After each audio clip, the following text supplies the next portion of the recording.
Os homens do fraco não deixam nada por cobrar. Sejam bem-vindos aos Homens do Fraco. Esta é a semana do Carnaval, a nossa quinta semana e a semana do início da Quaresma. Todos os católicos sabem-no muito bem e sabem que no início da Eucaristia pedimos perdão pelos nossos pecados. E é assim que vamos começar esta semana. A nível nacional com relatórios, crimes, padres e pedofilia, para logo de seguida descermos ao inferno das medidas socialistas para o mercado imobiliário. Internacionalmente vamos falar de terapias de conversão transgênero ou exorcismos LGBT. Fiquem por aí, vamos esclarecer tudo mais lá para a frente. E vamos também descarrilar comboios no Ohio, que é quase uma espécie de entroncamento nos Estados Unidos. Como habitualmente lá mais para o fim, tentaremos perceber o que a geometria tem a ver com o Ministério dos Negócios Estrangeiros alemão. E se o tempo ajudar, vamos traduzir e ler as previsões meteorológicas de Greta Thunberg no seu livro do clima. Temos muito caminho pela frente, deixem-se estar, que o passeio vai valer muito a pena. A viagem começa na Alemanha, onde está o Gonçalo Galvão Gomes. Olá, Gonçalo. Na semana passada foi apresentado o relatório da Comissão Independente para os Estudos dos Abusos Sexuais de Crianças na Igreja. Foi uma semana em cheio, com números, relatos, comentadores na rádio, no Twitter, nos jornais, na televisão, alguns deles já acusados de pedofilia, portanto já sabiam do que estavam a falar, e eu disse acusados, não disse condenados, mas se isto não bastasse, tu queres trazer à conversa os casos não investigados de pedofilia em Portugal. Já percebi que não estás satisfeito com toda a lenha que tens arranjado para te queimar, eu posso dar-te uma mãozinha e faço-te a seguinte pergunta: achas possível haver casos de pedofilia com estrelas de televisão ou mesmo na elite política portuguesa? Bem, essa é uma pergunta com rasteira. Olá a todos, aos meus caros amigos, a quem nos está a ouvir, às pessoas que nos seguem um pouco por todas as plataformas e aos que nos vão seguir. É uma enorme gratidão, da nossa parte. Uh, Bem, a pedofilia acontece de forma bastante transversal, não é? E não é só com os padres, ou com os apresentadores de televisão, ou com os políticos. As estatísticas dizem que mais de 70% dos abusos sexuais acontecem em contexto familiar, dentro da casa das vítimas.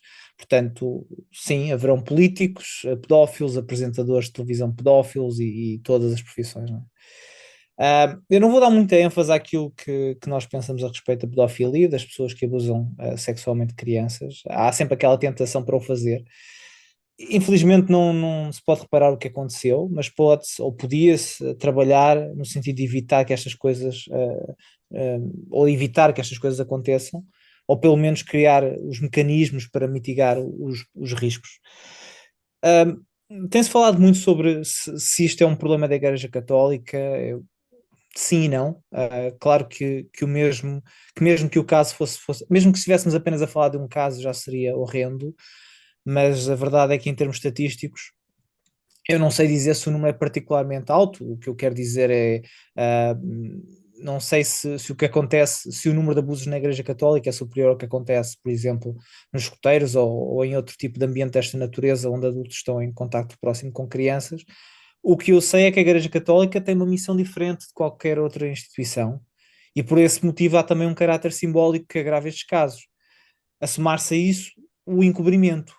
Claro que a Igreja não pode garantir que todos os seus funcionários são pessoas de bem, mas a forma como abafou muitas denúncias, e em alguns casos se limitou a mover padres, isto é, andou deliberadamente a rodar e a mover geograficamente padres acusados de abuso sexual, torna a instituição não só conivente, mas responsável também.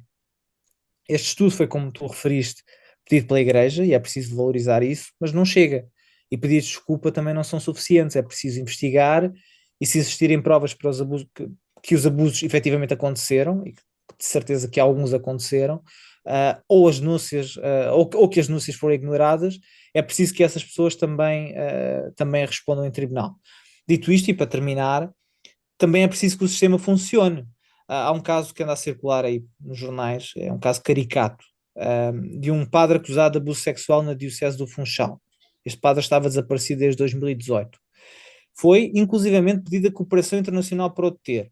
E esta semana o padre, ou semana passada, dirigiu-se à Procuradoria-Geral da República, à PGR de Lisboa, para se entregar e, segundo ele, assumir as suas responsabilidades, mas disseram-lhe que teria que se entregar no Funchal e que o pedido de cooperação judiciária era para ser cumprido em França e que o organismo em Lisboa não tinha competência para tratar o caso. Portanto, o senhor foi-se embora em liberdade. Assim não dá, o Estado de Direito não funciona e parece que não aprendemos nada desde o caso da Casa Pia. E deixa-me só perguntar-te, e compreendes esta, porque eu sei que tu não querias muito falar assim desta perspectiva, digamos assim, mas há aqui uma coisa que além disso, disso que acabaste agora de dizer, o que eu não entendo é esta recusa dos bispos, esta resistência que eles têm feito, hum, para abrirem as portas, assumirem as coisas, falarem a verdade de uma vez por todas, andarem para a frente. Quer dizer, eu acho que mesmo os católicos estão à espera que a Igreja faça isto. Pode haver algum envolvimento de algum tipo. O simples facto de eu não acredito que alguns bispos, inclusive um está a ser investigado agora por causa disso, não tenham sido informados destas dos abusos das pessoas que foram Ah, abusadas e que fizeram e reportaram isso. E muitos deles simplesmente ignoraram ou encobriram e não têm interesse Mas a mim o que seja mais investigado. me faz impressão aqui é esta resistência que eles estão a criar, que eles criaram à própria investigação que a Igreja que pediu. Percebes? Quer dizer, o Débora disse que não recebeu um mail, ele nunca falou com as pessoas. O Bispo Débora, eu acho isto fantástico. O que é que este homem. Eu percebo, pá, em que Mas mundo é isso que eles. leva-nos a especular, não é? Até que ponto é que os casos em si não. 5 mil pessoas em 70 anos não é muita gente, mas é muita gente. Portanto, ahm, leva-nos a especular se não haverá outro tipo de envolvimentos, quem sabe. Muito bem, Diogo, boa noite. E Olá, tu? meus queridos. É verdade que, epá, é isto, a ti se calhar eu entrava por aqui. É verdade que isto já se fala destas investigações sobre a pedofilia dentro da Igreja, na Alemanha, nos Estados Unidos, etc. Quer dizer, nós sabemos que em Portugal tudo demora muito a chegar, né? Nós temos um delay em relação a quase tudo. Mas achas que cá demorou? Há assim encontras uma explicação para esta demora? Ou achas que que ainda veio a tempo e que as coisas podem, entretanto, ser explicadas e descobertas, etc., e que haja aqui uma purificação da Igreja? Hum, não sei, o relatório foi pedido em conjunto com outros países, não foi? Foi um estudo, acho que foi para colaborar com uma investigação internacional, portanto, Sim. não foi necessariamente uma iniciativa da Igreja Católica em Portugal. Não, Que eu foi acho que até foi mesmo relatório. o Papa que deu instruções para, né? Isso, portanto, outros países fizeram, no Portugal também o fez, acalmar as vozes que ao longo dos últimos tempos se voltaram a levantar contra a Igreja em relação a este tema. Eu já referi aqui, eu sou ateu e durante muitos anos fui um militante anti-Igreja Católica, anti-instituição, não necessariamente o sistema de crenças a ela associado, e continuo a achar em grande medida uma organização perversa em vários sentidos, geneticamente hipócrita, super opaca e com uma aura qualquer que é difícil de definir, que é uma aura sinistra e creepy para mim. Os cânticos gregorianos e os rituais, nada daquilo grita bondade para mim, mas enfim. Eu agora já não sou tão radical contra a Igreja, sobretudo pela percepção de que o cristianismo, ao desaparecer, dará lugar a novas crenças, novas religiões, não necessariamente mais benéficas, nomeadamente o paganismo moderno da Greta Thunberg, já vamos falar dela mais à frente, mas Isso é outra é religião. mas mesmo não tendo o radicalismo de outrora, absolutamente compreensível e eu partilho desse sentimento, que a maioria das pessoas fique indignada e revoltada por ver que de facto crimes cometidos dentro do mundo clerical, concretamente este crime que é particularmente nojento e hediondo, muito raramente têm repercussão na justiça civil e como se eles beneficiassem de um estatuto clerical acima do cidadão comum, como se estivessem acima da lei e em certas coisas estão, desde logo não pagam impostos. E portanto não é admissível que num Estado laico haja uma organização religiosa que esteja acima das leis a que não estão sujeitos os outros, e essa opacidade não é sustentável. Agora, quando se fala em pedofilia na Igreja, discute-se sempre vários tópicos, um deles é o celibato. E eu queria aproveitar, estamos a falar sobre isto, para dizer que realmente para mim não é um argumento que não faz o mínimo sentido, porque a falta de sexo, a falta de atividade sexual não dá vontade de fazer sexo com crianças. Dá vontade de fazer sexo. Por acaso estava à espera, eu até pensei que fosse em sentido contrário e eu estava já a ficar em pânico, digo assim, por amor de Deus, mas não, pronto, ok. Não, porque é um argumento que é muito frequentemente e que nós ouvimos nestes dias a propósito do relatório, esse argumento a ser usado várias vezes. Isso é estúpido. E a ideia de que ficar muito tempo sem fazer sexo vai fazer-nos querer ter sexo com crianças é uma ideia que quem a disser, nós temos que garantir que aquela pessoa faz sexo, porque se aquela pessoa é um perigo total quando não faz, vai tudo a eito. A ideia, porque ainda para mais, e agora a sério, há aqui... Até as pedras da calçada. Até vai qualquer coisa, e esta ideia da falta é a falta de sexo que leva a desenvolver a atração por crianças, não só é obviamente estapafúrdia, como parece ir contra a realidade de que na maior parte dos casos esta atração por crianças não parece provir da falta de opções, mas sim de preferência. Basta verificar que muitos dos maiores escândalos de pedofilia que já rebentaram, não só em Portugal como no mundo, envolvem algumas das pessoas mais poderosas do mundo. O exemplo mais óbvio é que Jeffrey Epstein, que entretanto se suicidou porque não aguentava a pressão de ter a lista dos clientes com ele e teve que se suicidar, numa altura em que as câmaras estavam desligadas. Jeffrey Epstein coordenava o maior círculo, ou mais prestigiado, não vou chamar o maior, mais prestigiado círculo de pedofilia do planeta, dos quais eram clientes regulares, para não me ceder na acusação, eram do círculo próximo de Jeffrey Epstein, pessoas como o Príncipe André, ou o Bill Clinton, ou o Bill Gates, que são pessoas... Eles passavam lá, eles só iam lá visitar a casa muitas vezes. Iam visitar, sim, gostavam muito da mesa de ping-pong que ele tinha na cave, e gostavam muito de ir para lá jogar. Mas quem é que não gosta de jogar matrecos, não é? Mas a questão é que estamos a falar de pessoas, e este é o meu ponto, de pessoas que, se quisessem, podiam fazer sexo com 3 supermodelos diferentes por dia. E, no entanto, preferiam apostar no mercado infantil. Portanto, lá se vai o argumento do celibato dos padres, não é? Mesmo em Portugal, mesmo antes da Casa Pia, já tivemos o outro caso do Estado Novo, que também envolvia altos funcionários do Estado.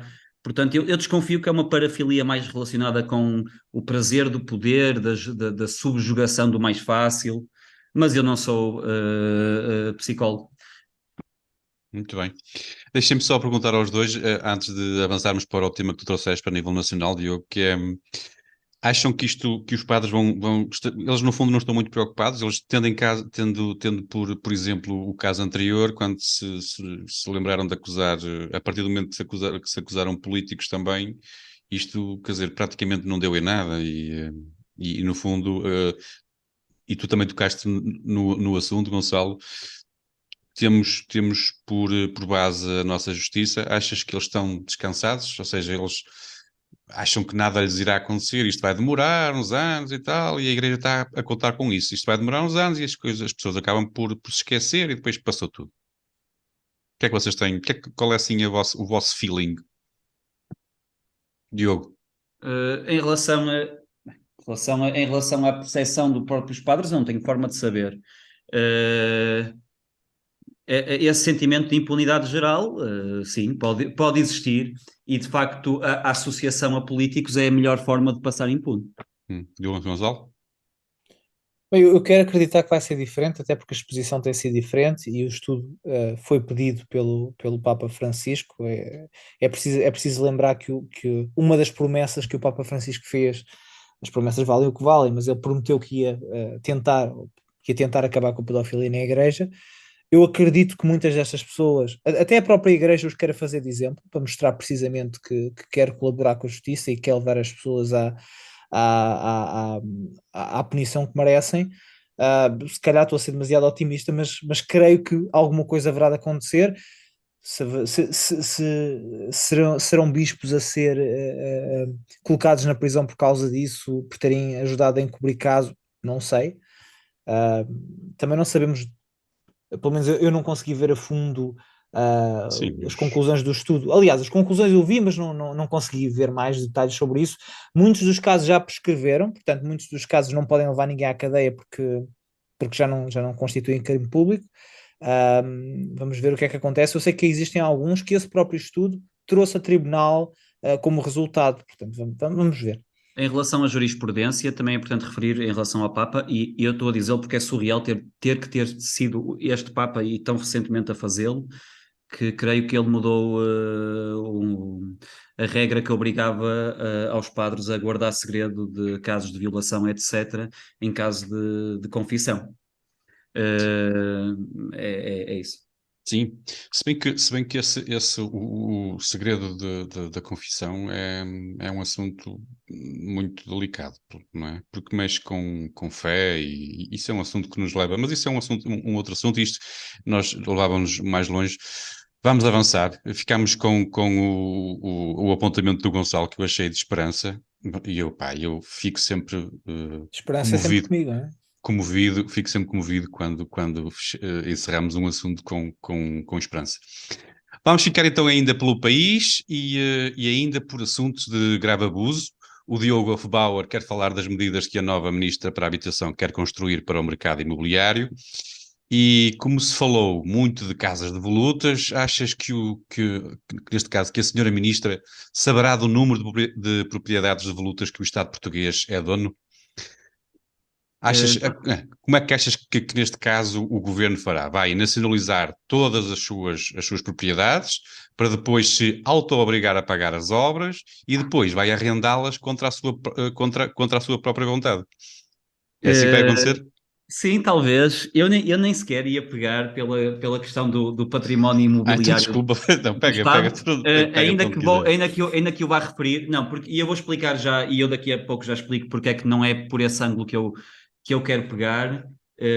Isto para contextualizar, obviamente, para quem andou desatento e é mais feliz do que nós.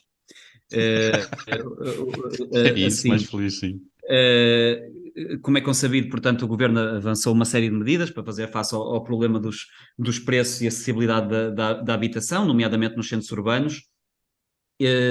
Devo, aliás, dizer, antes de comentar o conteúdo das notícias, que me desagrada de sobremaneira que se tenha instituído este método agora para anunciar medidas, que é, sobretudo, medidas que são privativas de liberdade e propriedade, que é o método relatório Covid, que é um direto para todas as televisões, com um cenário catita por trás, e o Primeiro-Ministro vai lá e simplesmente anuncia restrições unilateralmente. Parece que agora se instaurou a rotina de volta e meia temos que ligar a televisão para ver o que é que o Costa permite ou não que possamos fazer amanhã. Pronto, ele que se começa a apresentar de fato de treino, já que agora somos oficialmente esse país, é a única coisa que falta àquelas transmissões.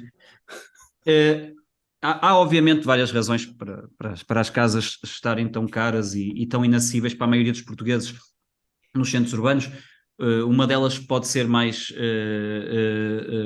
recente, a vinda de estrangeiros em quantidades incomportáveis, estrangeiros esses que têm muito mais dinheiro acumulado do que os portugueses, que só têm que fazer contas para esse mês. Muitas nem sequer têm a ver com caras são as casas, têm a ver com quão baixos são os salários, temos salários de seres mundistas, portanto é natural que não conseguimos pagar a habitação numa grande cidade europeia, mesmo que essa grande cidade europeia seja em Portugal. Mas nem sequer é preciso pegar no diagnóstico das causas da crise habitacional para comentar rapidamente as duas principais medidas e as duas medidas de destaque das várias que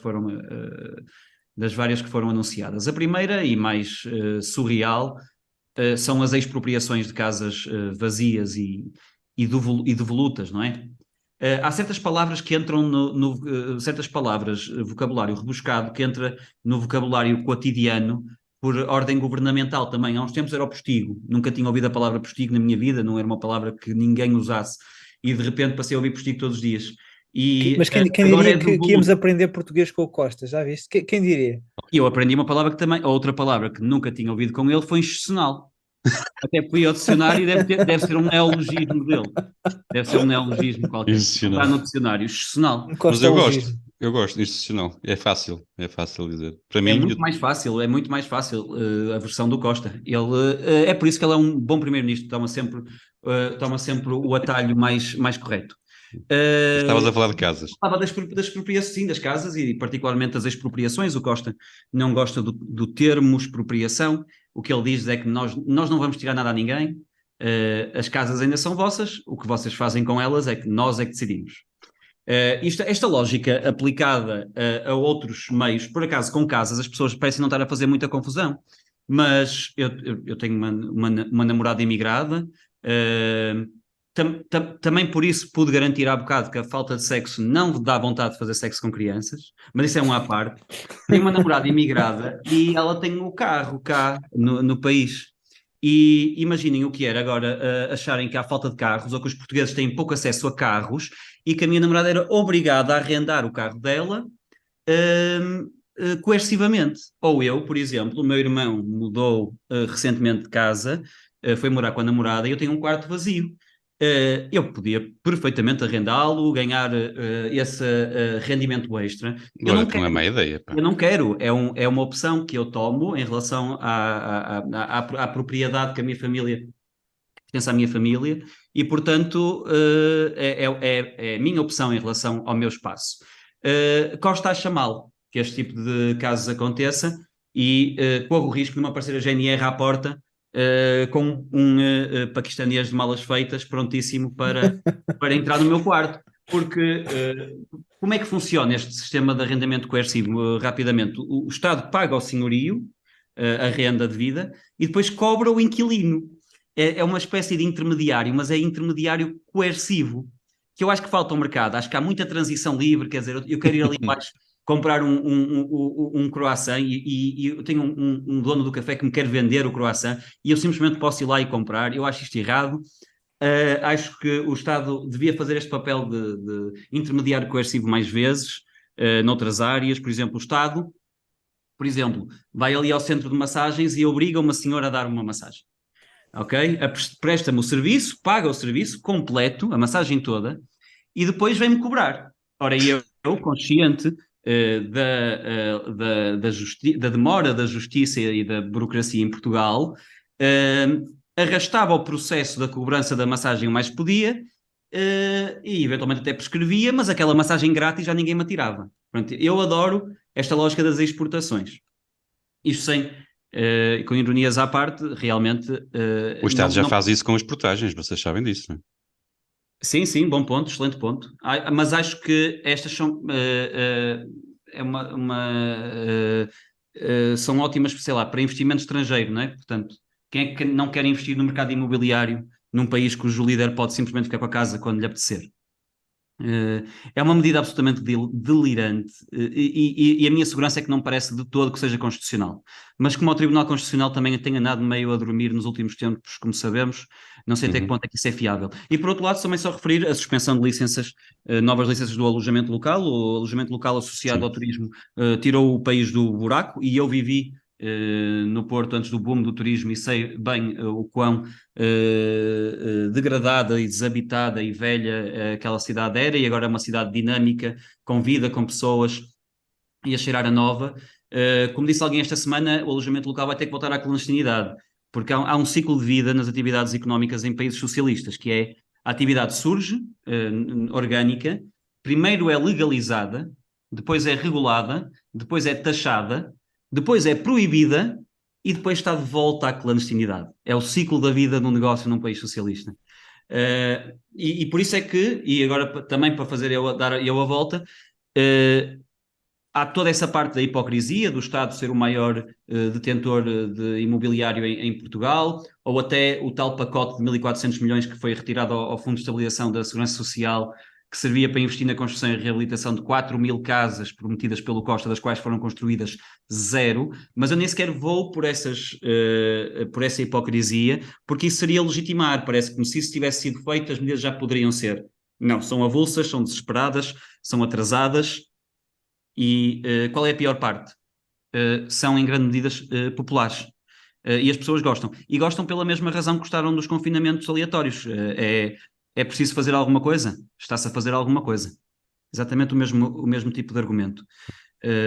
Enfim, e de facto estão a assumir que os portugueses vão ter sempre salários baixos e que se querem casa, baixa-se os preços. Pois. Ahm, Gonçalo, como todos os imigrantes, pá, tu já deves ter a tua casinha cá, né? Foste trabalhar para ter cá a tua casinha lá na aldeia. Mas como tu só vens cá, que é 3 vezes, não, 3 dias por ano, ela vai ser considerada devoluta, quase certeza. Estás preparada para a doar para arrendamento? Eu Ou achas já que vou esta lei até pode servir de desculpa para muitos imigrantes que, entretanto, já achavam aborrecido vir cá à terra e agora se vão ter uma desculpa a dizer que não têm cá a casa porque tiveram que ia dar ao governo e agora vão fazer férias para outro país qualquer? isso funcionaria bem. Só pegar aqui neste último ponto que o Diogo estava a falar, os portugueses gostam da mesma forma que os venezuelanos gostaram, quando as primeiras as nacionalizações ocorreram, não é?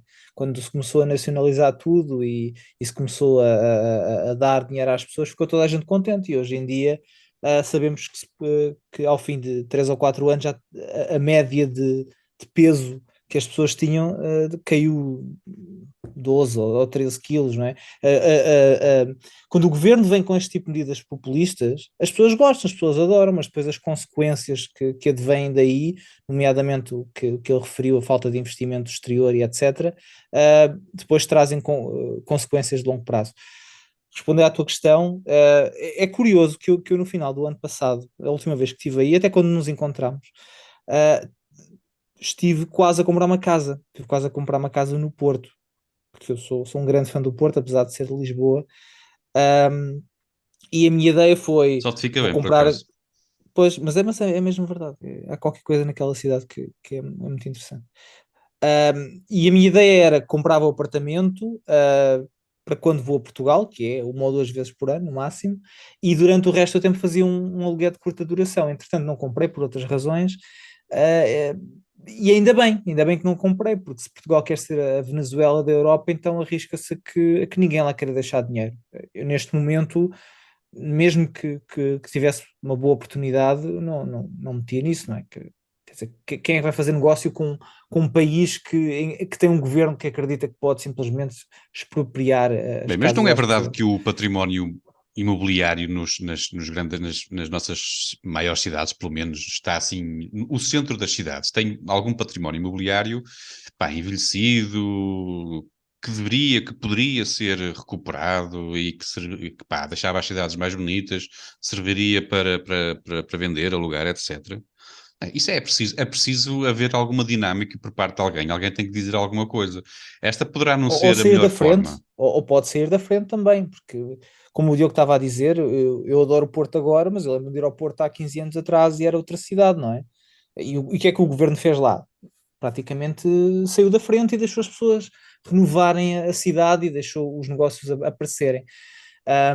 Mas eu também, e aqui eu sou um liberal por natureza, mas este é um dos assuntos em que eu tenho mais dúvidas existenciais, Pois. porque a questão do arrendamento é complexa e eu não estou convencido que alguém tenha encontrado a solução universal para o problema, embora haja muito esta tendência à direita e à esquerda para achar que basta aplicar uma qualquer cartilha ideológica e o assunto fica resolvido.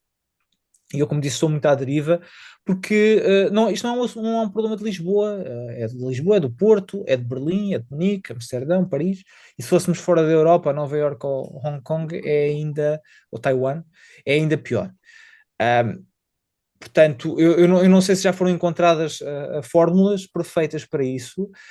Por um lado, parece-me evidente que a interferência do governo cria resistência por parte dos proprietários. A ideia do Costa é particularmente má porque pune os pequenos proprietários e até as pequenas empresas. E se é menos apelativo arrendar, há menos oferta, há menos renovação do património, há menos interesse. Obviamente, pior para quem está à procura. Depois há outros problemas como os impostos, a burocracia e a morosidade dos despejos. Eu conheço pessoas em Lisboa que não arrendam, não é porque não têm um interesse em ganhar dinheiro. O Costa não precisa dizer às pessoas que elas podem ganhar dinheiro com os imóveis delas. É porque toda a gente sabe que se tiverem um inquilino que não pague, depois é um inferno para os despejar. Mas por outro lado, e aqui sendo o devil's advocate, também parece justo dizer que deixar o mercado à deriva resolve uns problemas, mas cria outros. Aqui Berlim é um bom exemplo. Havia uma série de empresas, uma delas chamada Deutsche Wohnen, que é uma empresa de real estate, que tinha 114 mil apartamentos. Portanto, uma só empresa tinha 114 mil apartamentos e depois havia outras com menos, mas menos 40 mil, 30 mil e por aí fora. E o que o Estado optou por fazer há uns anos foi comprar fatias dessas casas à força e se isso foi bem feito, não sei, mas a verdade é que se não existirem regras, há uma tendência grande para a cartelização e para um crescimento especulativo desenfreado. Tudo isto para dizer que não sou, ainda não consegui ouvir um argumento que me convencesse. Agora, as ideias do Costa são comprovadamente péssimas e nem sequer são execuíveis. Quer dizer, como é que se consegue controlar? Para já vai-se criar uma geração, não uma geração, vai-se criar um grupo de bufos, não é? Nos prédios vai haver o vizinho que vai estar a controlar se aquilo não, está vazio. E depois, Aqui, como é que porque se consegue controlar? É impossível, não é? mas já começou no bom sentido. As pessoas já começaram a lembrar o governo que o próprio Estado, o próprio país tem muitas propriedades abandonadas. Quer dizer, existe um prédio enorme da Segurança Social que tem umas dezenas largas de apartamentos e aquilo está abandonado há bastantes anos. E estas são isso, quer dizer, eu lembrei-me agora deste exemplo que eu vi agora recentemente, mas há muitos exemplos, não é? Têm Sim, até, surgido, até nas Forças Armadas há prédios pelos inteiros vistos que que não, sim, que não estão a prédios ser inteiros completamente aproveitados, não é? abandonados. Eu podia ali morar, agora parece A o lema do Bloco de legitimidade é que o Esquerda, governo podia tem morar ali para. gente. E aqui o que me parece é que primeiro eles deveriam dar era o exemplo. Mas pode ser que sim, pode ser que aconteça. Bem, meus jovens amigos, nós já vamos com mais de metade do caminho percorrido. Temos que andar da perna, a nossa viagem continua. E lá para fora, internacionalmente, o Gonçalo parece-me um bocadinho assim preocupado com as terapias de conversão com um certo aproveitamento, malicioso ou não, eu não sei, tu já nos dirás, do lobby transgender nas causas LGBT. O que é que te preocupa nestas terapias de conversão? São os cálculos matemáticos? É o espiritualismo na mudança do ser? Porque pode-se pensar que aquilo é uma coisa parecida com o exorcismo, ou é uma, sei lá, qualquer semelhança com a nova alta cozinha, com os bombardeamentos, etc., ou os processos médico-científicos que são filosoficamente duvidosos. O que é que te preocupa, na verdade? Agora diz lá. Bem, só há uma coisa que me preocupa no meio disso tudo, que é que Só se uma. venha só uma. Sim, sim, em relação a este tema é mesmo só uma. O que me preocupa é que se venha intencionalmente misturar alhos com bugalhos para concretizar uma agenda ideológica radical. Numa estratégia que não é nova, o próprio escalar da sigla LGBT+, com todas as letras novas que vão aparecendo a cada dia, não é mais do que uma infiltração, eu até posso falar em sequestro de causas nobres. A luta dos direitos gays, de lésbicas e bissexuais é uma causa nobre, mas que tem vindo a ser infiltrada por outros grupos cujas causas têm muito pouco a ver com estes. Basta dizer que hoje em dia fazem parte da sigla LGBT+, assexuais, curiosos, aliados, dois espíritos pansexuais, kink, e um dia, mais cedo do que tarde, juntar-se ao M, que já se começa a falar, há várias correntes dos Estados Unidos a pedirem que os MAP, MAP, Minor Attracted People, também pertençam aos LGBT, Eu sou desses. ao, ao abrigo de causas legítimas, juntaram-se pessoas ao abrigo dessas causas legítimas, juntaram-se pessoas com problemas mentais, tarados e por aí fora, Pronto, também mas estou isto tudo nesses. não é inocente. Isto tudo...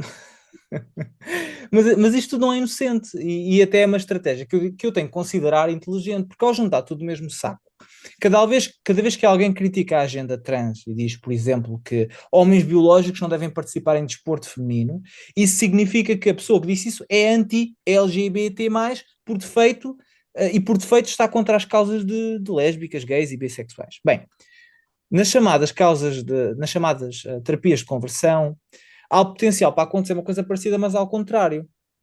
Tradicionalmente, essas terapias de conversão estão documentadas até em Portugal, estão documentadas, são monstruosidades aplicadas às pessoas homossexuais, e ao abrigo dessa pseudociência de converter a orientação sexual das pessoas, fez coisas como lobotomias, castração química, tratamentos hormonais, eletrochoques, hipnose, terapia de aversão, a lista é grande. Esse tipo de práticas já foram ou estão a ser banidas em todo o mundo. Hoje em dia continua a haver debate em alguns estados norte-americanos, até na Europa, ainda há países que precisam de rever as leis. Eu estava a dizer em todo o mundo, mas o que eu queria dizer é no Ocidente, porque o Ocidente é o único sítio onde se fala dessas coisas. Mas então qual é o problema? O problema não é banir esse tipo de práticas. O problema é que se começa a assistir à tentativa de colar a esta ideia de terapias de conversão coisas como o aconselhamento de jovens e crianças sobre os problemas de dismorfia de género. Vários grupos têm vindo a pedir, há até uma discussão agora em curso no Reino Unido e na Irlanda, que se proíba o tratamento de crianças que tenham problemas de identidade de género, de maneira a que, se uma criança acreditar que é trans, não pode ser aconselhada por um especialista, não pode ter um tratamento que envolva alguém dizer-lhe, pensa bem nisso. E mais uma vez se misturam coisas diferentes para nos fazer acreditar que são a mesma coisa. Pega-se num grupo de causas que toda a gente civilizada se opõe, mete-se outra no meio que não tem nada a ver, e quem for contra a segunda passa a ser contra a primeira. Estas são as mesmas pessoas que ao mesmo tempo defendem que se devia dar bloqueadores hormonais a adolescentes. E é isto que me preocupa, fundamentalmente. Pois, é isso que me preocupa a mim também. E eu pensei até que tu fosses pegar mais nesse aspecto, até porque está a acontecer aqui mesmo ao lado, em Espanha.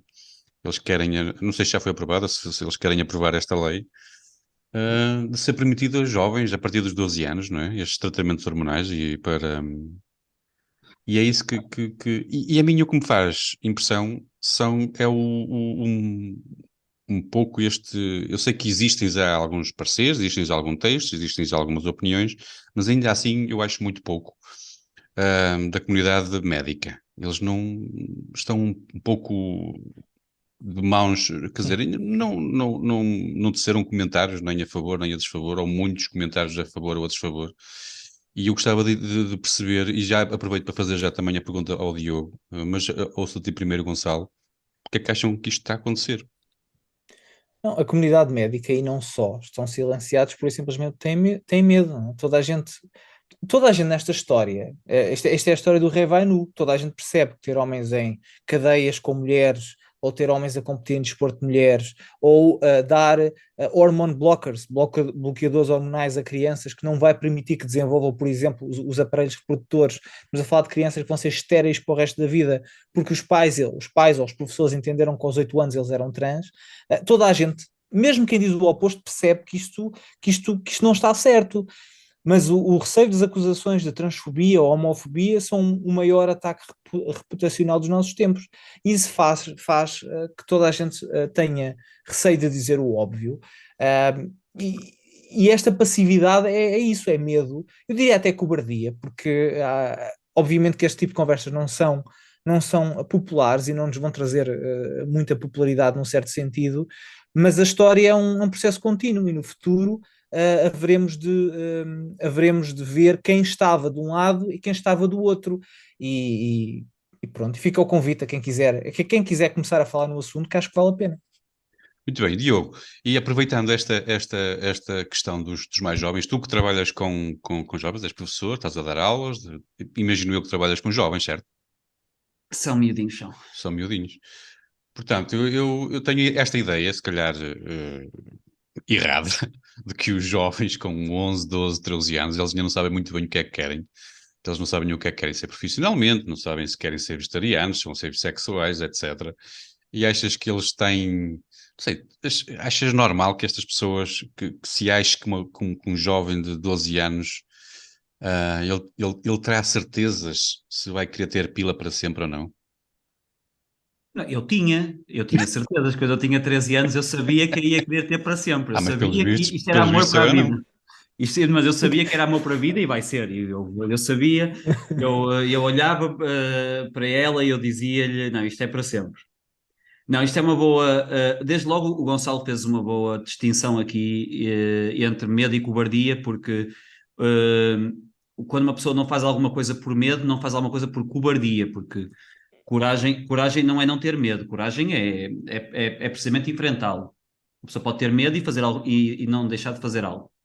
É cobardia que impede os profissionais de saúde de falar sobre este assunto.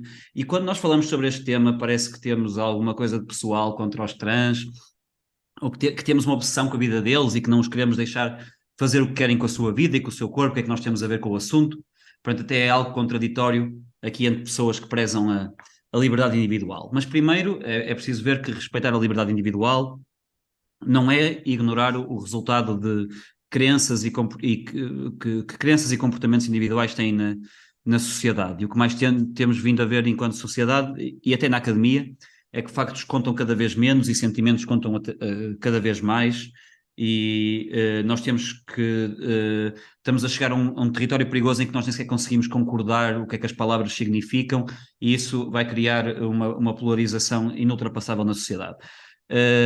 Além disso, nem os mais libertários dos libertários acham que uma criança deve poder fazer o que quiser. Esses direitos e tudo isso que nós comentamos estão reservados para adultos. E a maior parte das pessoas que contesta a nossa predileção por este tema desconhece por completo a profundidade que o problema tem noutros países. Por exemplo, em Portugal é óbvio que a nível de frequência nós não vamos conhecer tantos casos, mas que nos Estados Unidos, Inglaterra ou Alemanha já é uma coisa com que muitas famílias têm que lidar.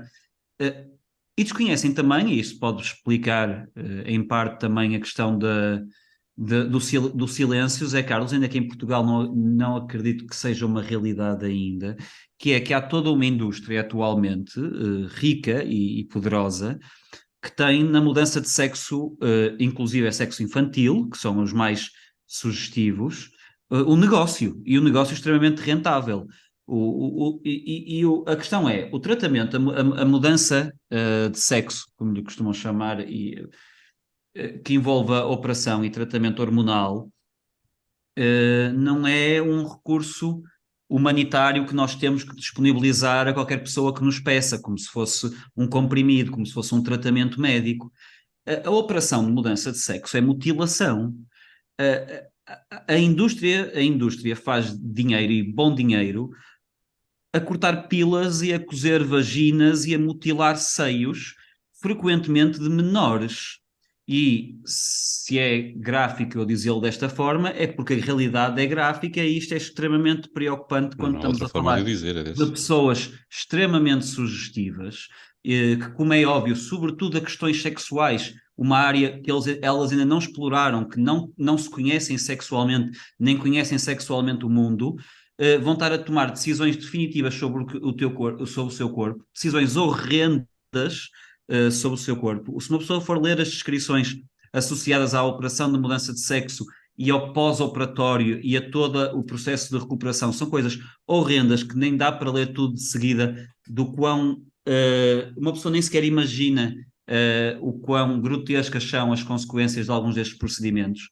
Portanto, quando nós nos opomos a que essas crianças tenham a capacidade de decidir esse tipo de coisas sobre o seu próprio corpo, nós não estamos a ser desumanos. Eu diria que E não estamos tem retorno. a Essas coisas que estás a referir, a humanidade. essas coisas que estás a referir não têm retorno.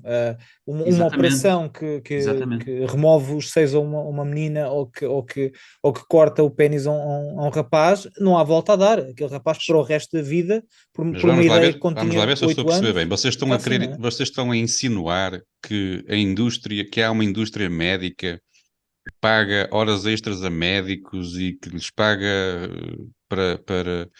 E eles estão calados por causa disso? É isso que vocês estão a querer insinuar? Nos Estados Unidos isso acontece. Aliás, estamos aqui a falar este tempo todo, não referimos o óbvio documentário do Matt Walsh, não é? What is a Woman, para quem esteve em coma este tempo todo e não sabe o que é que nós estamos a falar, ilustra não só esta questão da contradição que nós já discutimos aqui, entre alegar que mulher é o que nós quisermos, mas este rapaz é mulher porque sente-se mulher. O que é isso? Não sabemos, é o que quisermos. Portanto, não estamos aqui a falar de nada, esta discussão etérea, como aborda, e mais importante, essa questão da indústria da mudança de sexo, que é real e cada vez mais lucrativa. Muito bem. Jovens, temos que continuar a nossa viagem e continuamos com o Diogo e avançamos a toda a velocidade e de comboio para descarrilarmos em Ohio. Baralhado como eu ando com as greves sem serviços mínimos cá nos ferroviários portugueses, faz-me lá então uma apresentação breve, por acaso, por favor, e apresenta-nos lá a tua visão sobre este acidente, que podia ser grave para o ambiente, mas que os testes ao ar e à água, apesar das queixas da população, não confirmaram perigo nenhum. Não, não há perigo nenhum. Há contextualizar rapidamente e este assunto é particularmente importante contextualizar porque não passou na meio de comunicação nacionais. Um comboio contendo perigosos químicos descarrilou em Ohio, curiosamente numa localidade de nome East Palestine, não é? Que não tem ligação à Palestina, que já está mais habituada a este cheiro a enxofre. Mas é engraçada a coincidência. Mas é engraçada a coincidência. E libertou, portanto o comboio descarrilou e libertou para a atmosfera um sem número de gases, alguns dos quais venenosos, temos o cloroeteno e outros gases que não vou fingir que sei o que são, mas cujos conteúdos são públicos. E matou milhares de animais, os seus impactos ainda estamos à espera de confirmar. Porquê? Porque o acidente, e apesar de só estarmos a comentar esta semana, aconteceu no dia 3 deste mês. E este é um caso muito bizarro, e bizarro é a palavra certa, e há 2 ou 3 pontos que merecem aqui o nosso destaque, não tanto para dar resposta, que não as tenho, mas como tópico de interesse para o acompanhamento. O primeiro é precisamente aquele que eu falei, o blackout da comunicação social em relação a isto. Nós sabemos que os jornais apenas passam as notícias que estão permitidas passar, nada disso é novo. E se nos Estados Unidos, apesar das tentativas de ocultação, já se falam mais abertamente deste assunto, aqui em Portugal imagino que a maioria nem faça ideia do que é que eu estou a falar. Mas aqui o que interessa saber é porque é que isto não está a ser noticiado, a quem é que interessa que não seja, e porque é que os jornalistas não fazem questão que seja, sobretudo um incidente com este impacto ambiental, e nós sabemos que nos últimos anos, tirando máscaras e sexualidades alternativas, o ambiente é que é o tema fetiche do jornalismo ocidental. Portanto, um Chernobyl a decorrer na América seria ótimo para até novas restrições e confinamentos ambientais, até pela questão do Trump, a imprensa a perseguir o Trump, e o Trump é que aprovou uma lei no seu mandato que permitia comboios transportarem estes líquidos perigosos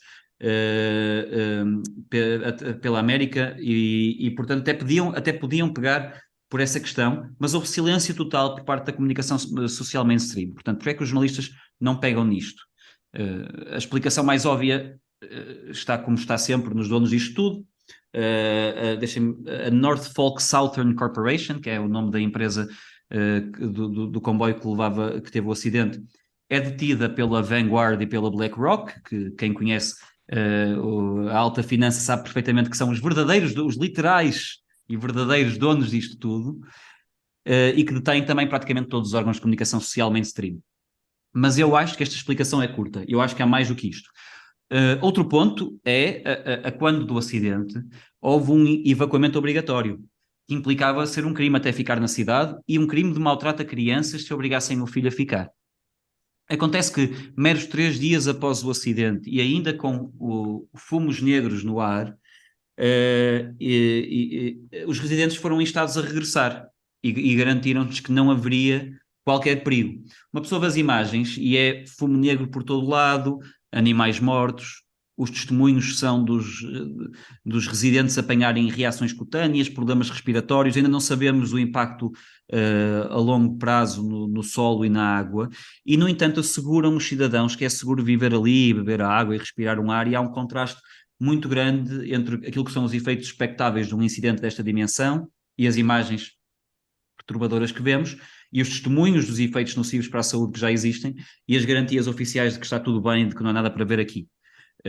Isto é estranho também. E o terceiro ponto, e porventura o mais bizarro, é que já houve mais 3 descarrilamentos de comboios nos Estados Unidos desde esse acidente. Um dos descarrilamentos foi inclusivamente em Ohio. Por isso, deixo só aqui este food for thought, 3 grandes perguntas que há que responder. Porque é que a comunicação social ocultou e continua a ocultar um incidente destas dimensões? Porque é que as entidades oficiais garantem à população local de que é seguro viver lá quando todos os indícios apontam para o contrário? E o que é que raio se anda a passar com os comboios nos Estados Unidos que andam todos a descarrilar? Pedro Nuno Santos, não tenho o Pedro Nuno Santos. Se eles tivessem o Pedro Nuno Santos, tinham uma data de comboios espanhóis e estava tudo espetacular. Gonçalo, bem, depois destes acidentes que têm realmente acontecido, portanto, vocês não põem a hipótese de que possam ser as alterações climáticas a influenciar os acidentes dos ferroviários dos A Estados Unidos? derreter os carris, a derreter os carris. Não, Opa, eu não tenho dúvida. eu há não dias tenho ouvi uma dúvida senhora na que televisão dizer que os tremores de terra são, quer dizer, vão acontecer com mais grave. Os tremores de terra, as alterações climáticas podem, quer dizer, isto. sim, nós até falámos nisso no último episódio. Exato, Aliás, eu não tenho dúvida eu não que me não só esqueço. as alterações climáticas, mas a transfobia e os não vacinados são responsáveis pelo descarrilamento. Ah, Então, pronto, está e, explicado. e eu, como sou uma criança de 8 anos, na minha cabeça, eu não consigo falar em comboios e não sei o que sem me apetecer fazer piadas, mas deixamos isso para outro dia. E Ah, gases. e gases. E transfobia. A situação do Ohio, o Diogo já explicou bem. Há uma coisa que ele não mencionou, que mostra o quanto. Nós às vezes pensamos que só existem pessoas incompetentes aqui, mas não, elas são espalhadas pelo mundo. Depois dos 50 vagões serem descarrilados daquele comboio, houve alguém que se lembrou de pegar fogo àquilo. Pensaram que a melhor forma de resolver o vazamento era pegar fogo. Eu percebo tanto de química como vocês, talvez, ou menos ainda, mas pelo que eu li, algumas daquelas substâncias, quando em combustão, aquilo é semelhante ao que era usado como arma química na Primeira Guerra Mundial. Portanto, Uhum. só para dar uma ideia do quanto aquilo aquilo está mal, né? A situação em Ohio é agora um caos, a gestão tem sido, como eu já mencionei, muito má. Aquelas pessoas estão completamente abandonadas e não deixa de ser, de certa maneira, simbólico. Esta semana o Biden esteve em Kiev a assinalar onde é que estão as prioridades dele. O Congresso norte-americano que aprova pacotes de bilhões à Ucrânia, como quem dá milhões pomos, deixa uma comunidade pobre no seu país. O Biden aliás, o governo já vai dizer que não há apoio especial para aquelas pessoas que não têm responsabilidade naquilo. Imaginemos nós que estamos aqui na nossa vida, um comboio do outro lado da cidade rebenta e de repente vamos ter, sabe Deus o que é que vai acontecer àquelas pessoas. Eu estava ali que até estão grupos civis estão a aconselhá-los a fazer exames de saúde, precisamente para, se daqui a 1 ou 2 décadas tiverem problemas graves de saúde, poderem, de certa maneira, fazer um caso como é consequência do descarrilamento. Esta é a situação que aquela gente está. É uma região pequena, é pobre, e se calhar a razão pela qual estão a ser ignoradas, em adição àquilo que o Diogo já disse, é uma região onde mais de 90% da população é branca, não servem para capa de jornais, não dá para fazer uma agenda de racismo sistémico, não dá para a CNN aparecer lá e dizer que aquela gente está a ser ignorada por causa do racismo sistémico, não dá, são 90%, mais de 90% são brancos, e principalmente é uma região que tradicionalmente vota nos republicanos. Há pouco interesse político naquilo. Uma última questão, onde é que andam os ambientalistas? Onde é que eles andam? Ninguém os vê. Bem, é com estas dúvidas. Podíamos conversar mais um bocadinho, mas não, nós já estamos mesmo na parte final. Já vos vou dar poucos minutos para as vossas fora de caixa. E sem acidentes e a toda a força, para o final, uma volta de 360 graus para o Gonçalo, na sua estratosférica, falar de também sua Ministra dos Negócios Estrangeiros alemã. O que é que se passa? Este cargo precisa assim tanto de perceber de geometria, ou Gonçalo? Dava jeito que ela pelo menos tivesse um cérebro capaz de estabelecer qualquer tipo Cérebro. de raciocínio. Um, a Ministra dos Negócios Estrangeiros alemã é a prova, ela no fundo é a prova, e isto inspira as pessoas, é inspiracional.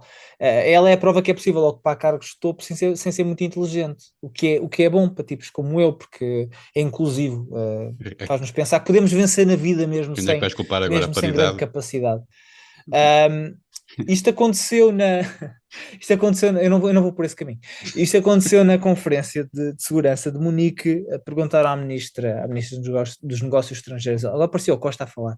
A ministra dos Negócios Estrangeiros, a Isso não. alemã, a Annalena Baerbock, se haveria alguma chance da Ucrânia estar a salvo a longo prazo se Vladimir Putin continuar a liderar a Rússia. E ela respondeu um, que se ele não mudar 360 graus, que não há hipótese. Portanto, o país onde vivo tem nos seus cargos mais altos uma pessoa que faltou às aulas de geometria da quarta classe. Ela é dos Verdes, ela pertence ao Partido dos Verdes, se calhar devia andar Meu em Deus. protestos. Andava em Que protestos nojo. climáticos e não foi à geometria da quarta classe. Era à Se calhar é essa a sexta-feira, era a explicação. greve. À Era a sexta-feira era a greve, greve. andava em greves climáticas na quarta classe e faltou isso. Mas foi uma imagem, 360 graus. 360 graus. Pá, há um programa na RTP3 que tem esse nome. Pode ser, se calhar Pode ser. até é mesmo, se calhar ela queria mesmo dizer aquilo, e é verdade, ele dá 360 graus e fica Ele tonto dá, e dá. cai para o lado. Muito bem, Diogo, tens alguma coisa a acrescentar? Um minuto, por Sim, que favor. adoro este tipo de gafes. Porque existem as gafes Biden, que simplesmente não fazem sentido, é dizer merda só. E eu gosto das gafes em que nós percebemos o que é que a pessoa quer dizer, mas não consegue. Esta Mas gafa em eu não sei se é uma particular, gafe, eu não sei se é uma gafe, Diogo. Eu não sei se ela não é só estúpida. Eu não ela sei se pode isto ser é uma gafe. estúpida. Mas ela pode ser estúpida, mas a maior parte das gafes vem também da estupidez. A que a pessoa quer dizer alguma coisa. O que ela queria dizer era 180, mas disse 360, derivado da sua estupidez. Esta gafe já tinha sido cometida exatamente a mesma por Paulo Futre, comentando a sua saída do Atlético, disse que a sua vida tinha dado uma volta de 360 graus. Não queiras E é um comparar, tipo mas de não gafe queiras muito comparar comum. esse mestre, vá. Não, mas Sim, é não muito comum no ofendas o nosso Paulo Futre. futebol. Aqui Este já tipo de estamos a gafe. passar os limites. Comparar Paulo Futre com a ministra, Mas eu só queria recordar algumas das gafes mais siga. semelhantes a esta, dos 360 graus. Temos o clássico, claro, estávamos à beira do precipício e tomamos a opção certa, demos o passo em frente.